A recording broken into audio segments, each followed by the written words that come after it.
Hi, I want to show you some techniques for modifying magazine pages to use in your collages. And I'm going to use some basic household supplies that you probably have on hand. I'm going to use masking tape and sandpaper and a marker. I'm going to make some cool collage papers just out of tear outs that I've pulled from magazines. Let me show you how.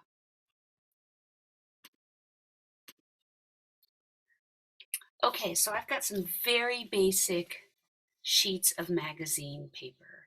These are not really special. These are not like when you find things in magazines and you think, oh, that's the perfect image for a collage. These are like random pages that you'd find kind of in any magazine, okay?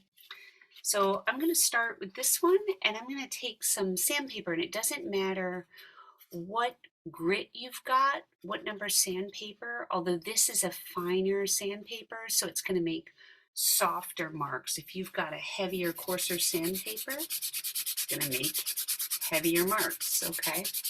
But look at this. Just by using some sandpaper on my magazine paper, I've got a little bit of mystery on this page. Now I've taken just basic text, and you can a little bit read it, but not totally, okay? And I can do that with images too. Like this is an image of some mac and cheese, but if I sand over it,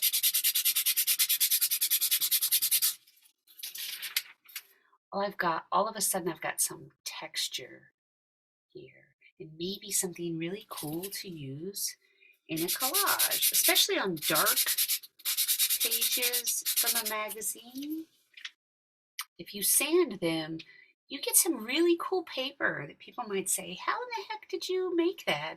Or where did you find that cool paper? Okay, I'm gonna just cut that out because I think that's pretty cool. And sometimes these effects won't really look like anything when they're in the magazine, right? You've been sanding on the page and you're still surrounded by like an advertisement. But when you pull them aside, they look really interesting on their own. Okay, so that's the first one. The second one, I'm going to use masking tape. And I'm going to use it to create an extra layer to my magazine pages before I sand them. So I'm going to work with this woman's face here, and I'm going to put the tape down. And I don't have to have it overlapping. It doesn't really make a difference how I put the tape down. I could put it down horizontal, vertical. You could probably kind of just tape all over something if you wanted to put tape down in different ways to make a different kind of texture there. The tape is going to add texture, and it lets me create a little bit of contrast and interest. Okay, so I've taped down her face, and now I'm going to spray it. I've just got a spray bottle here. I'm going to spray it. If you don't have a spray bottle, you could just dip your fingers in water and throw some water in there, right? So I'm going to put some water on there. It's not soaked, but there's just water there. What I'm trying to do is moisten that tape a little bit, because I'm going to come in and I'm going to sand over top of it. So I'm going to sand over her eye to kind of get her eye to jump out a little bit. And I don't have to wait for the tape to like dry or anything. I can just get in there and start working right away.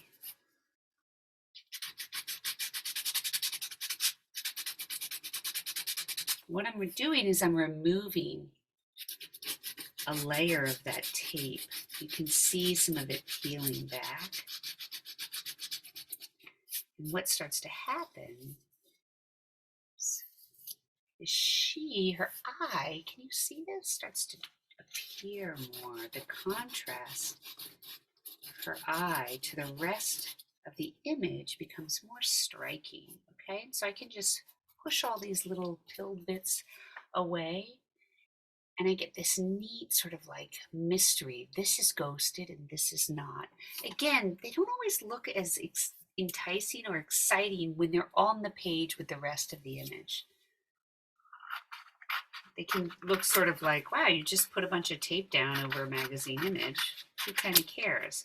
But when I take them out of context, it's a much more appealing image and simply made with a ho-hum magazine page and some tape and some sandpaper. So let's do one more.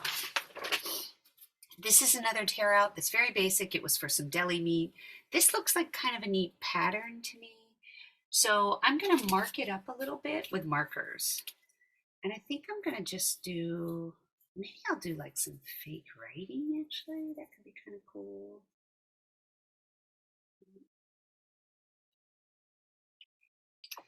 And then I'm going to add some tape over top. Again, just regular masking tape.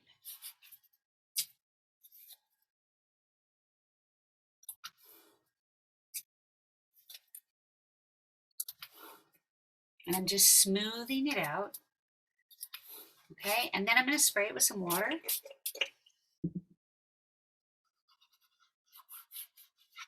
And then I'm going to hit it with some sandpaper. And I can sand more or less depending on the effect I want.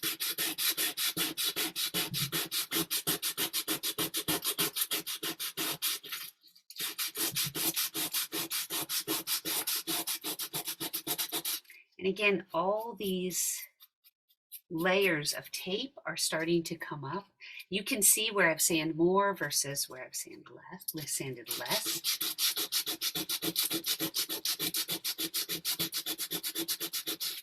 Okay, now I'm going to cut this out, and we'll see how much more interesting this page looks than just cutting straight from the magazine. Sometimes it's fun to leave a little bit of the tails of tape on here. They look kind of interesting too.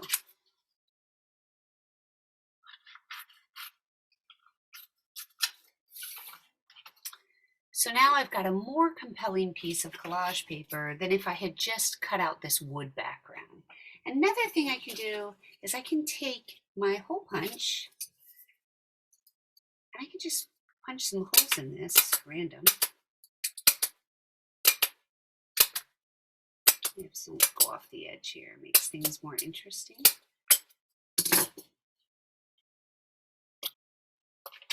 And I'm going to take that and I'm just going to glue it onto this other sheet that's got a little bit of tape on it and some darkness that'll show through. I'm just going to glue those together, sandwich them together, and that's going to make something sort of interesting.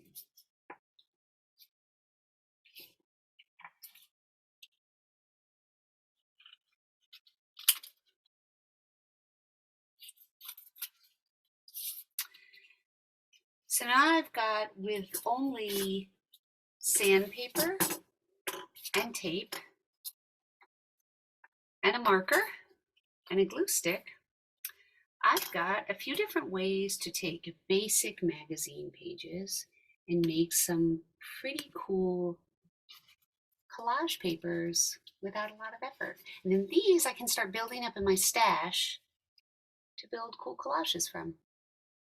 I hope that helps you out. I hope you get some ideas, and I hope you make some collages.